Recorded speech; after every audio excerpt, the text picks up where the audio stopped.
केंद्रीय कैबिनेट की ओर से इस बार की जनगणना के साथ ही जातियों की भी गणना करवाने के निर्णय का प्रदेश के संसदीय कार्य मंत्री जोगाराम पटेल ने स्वागत किया है और प्रधानमंत्री नरेंद्र मोदी का आभार जताया है। संसदीय कार्य मंत्री जोगाराम पटेल ने कहा कि कैबिनेट ने जनगणना के साथ जातियों की भी गणना कराने का जो ऐतिहासिक निर्णय लिया है वह स्वागत योग्य है। उन्होंने कहा कि जनगणना में जातीय जनगणना सम्मिलित होने से सरकार को विकास की योजनाएं बनाने में आसानी होगी। उन्होंने कहा कि जातीय गणना के पीछे केंद्र सरकार का उद्देश्य देश को जातिगत रूप से बांटना या जातीय वैमनस्य फैलाना नहीं है। सितंबर 2025 से जब जनगणना शुरू होगी और उसके परिणाम आएंगे तो केंद्र सरकार के समक्ष सभी जातियों की संख्या होगी और इसलिए वह इससे सकारात्मक निर्णय मानते हैं। वहीं उन्होंने पूर्व मुख्यमंत्री अशोक गहलोत की ओर से भारतीय जनता पार्टी पर पंचायत और निकायों के पुनर्गठन के बयान पर भी प्रतिक्रिया दी।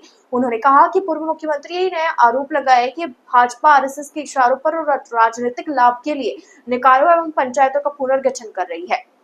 उन्होंने कहा कि पूर्व मुख्यमंत्री अशोक गहलोत को पहले ये सोचना चाहिए कि उन्होंने किस तरह से पंचायती राज का बंटाधार किया था। केवल वोटों की फसल काटने, राजनीतिक वैमनस्य एवं तुष्टीकरण के कारण जैसलमेर में 250-500 की जनसंख्या वाली ग्राम पंचायत बना दी गई।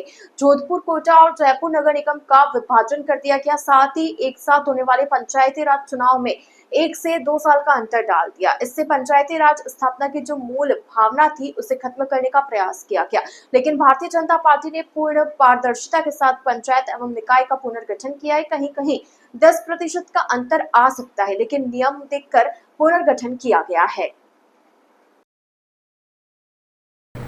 सबसे पहले मैं विश्व के सम्मानीय नेता आदरणीय नरेंद्र मोदी जी का आभार व्यक्त करूंगा कि उन्होंने आने वाली जनगणना में जाति जनगणना को भी सम्मिलित किया है और जाति गणना सम्मिलित करने से देश के विकास में भौगोलिक दृष्टि से, आर्थिक पिछड़े वर्ग को उत्थान की दृष्टि से और अन्य दृष्टि से सरकार को निर्णय लेने में सुगमता होती है, सरलता होती है कि किस एरिया में कितनी जनता की अपेक्षा है और विकास किस तरह से किया जाए।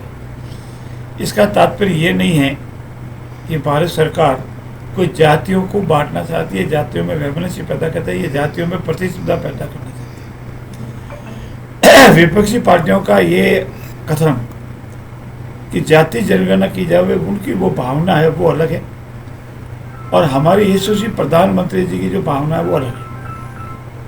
हमारी भावना की जनगणना अभी प्रारंभ होगी लगभग शायद सितंबर 2025 में। उस जनगणना के साथ ही हमारी जितनी जातियाँ हैं उनकी गणना भी हो जाएगी और उसी अनुसार उनका निर्णय भी होगा। इसलिए ये स्वागत योग्य कदम है